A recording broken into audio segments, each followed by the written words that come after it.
Peace, Uncanny Omar here from Near Mint Condition, the home of collected editions.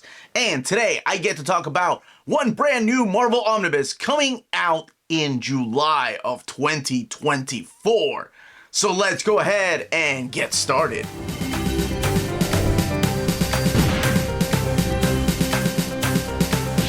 This video is sponsored by Marvel Comics, so thank you so much to David Gabriel and the fine folks at Marvel for sending us advance notice of this omnibus.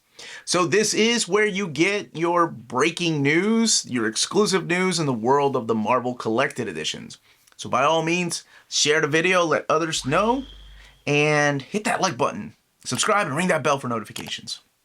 All right, so this is a book that's coming out in July, and it's crazy to think that far ahead, that we're talking about July of 2024.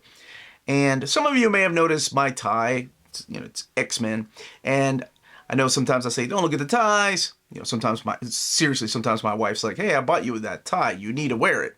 And I'm like, oh, okay. So this one is X-Men related. So I guess you could say it's X-Men related, especially with this title. All right, so let's just go ahead and jump right in, because when I got to announce Uncanny X-Men Omnibus Volume 5, people were wondering, what's going to happen with the issues of X Factor? Where are they going to go? And now we have our answer, because in July of 2024, it is my pleasure to get to announce X Factor, the original X-Men Omnibus Volume 1. So that is where you're going to get those missing issues and other things. So we'll take a look at the content here in a little bit, but first, let's take a look at your standard edition cover. So this standard edition cover is supplied by Walter Simonson, who would become the ongoing penciler with issue number 10, I believe. Yeah, it's the one with the Cyclops on the cover in the anniversary issue. All right, so that's in here. So let's go ahead and talk about the content.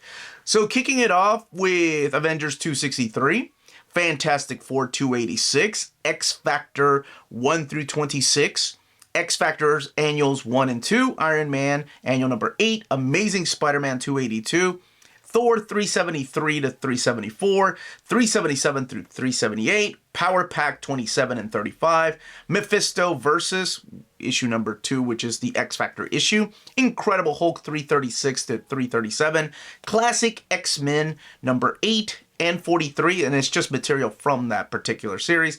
And then of course Secret Wars 2 number 5, and material from Marvel Fanfare number 40. So that is your mapping in there. I was kind of hoping they'd have the last page of Defenders when the call goes out.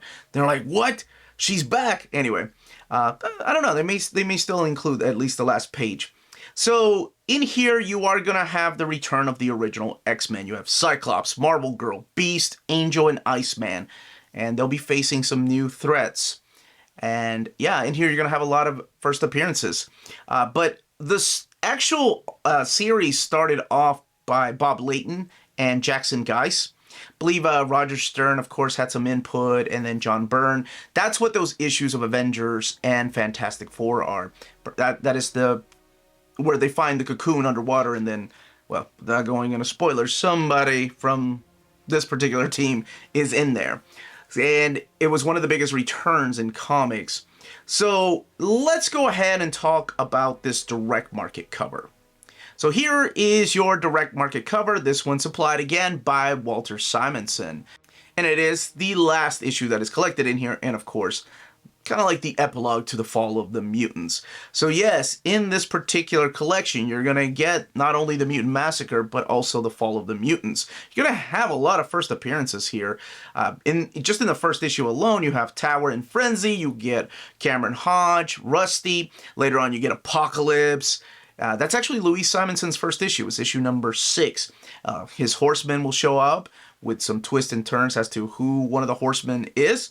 The Right makes an appearance here. The Skids, Richter, Artie makes a first appearance. Leech made a first appearance in Uncanny X-Men already, but because everybody says Artie and Leech. Boom Boom makes her first appearance in this collection because Secret Wars 2 number 5 is in there.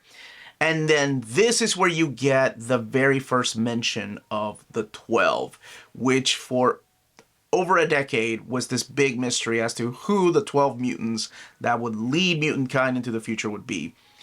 So I mentioned that the main writer and artist that kicked it off were Bob Layton and Butch Guice.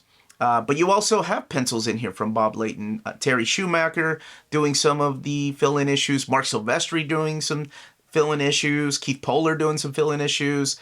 But for the most part, it is Louise Simonson, don't call her Wheezy, and Walter Simonson working on this particular book. That's why you have the crossover with Thor in there. There's like 4 issues of Thor. Tom Greinberg doing some stuff in here with Joe Duffy in annual number 2. But those are your covers. That is the content, and that is the answer. How are we going to get these books in oversized format? Because remember, these were released in Epic Collection. I believe Epic 1 is out of print right now. And then we don't have an Epic 2. We do have an Epic 3, The Angel of Death, which actually has a little bit in here.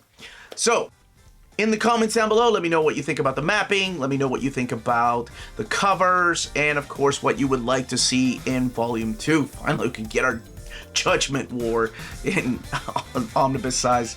But that's it for me, everyone. Stay healthy and safe out there. Smash that like button on the way out. Much love.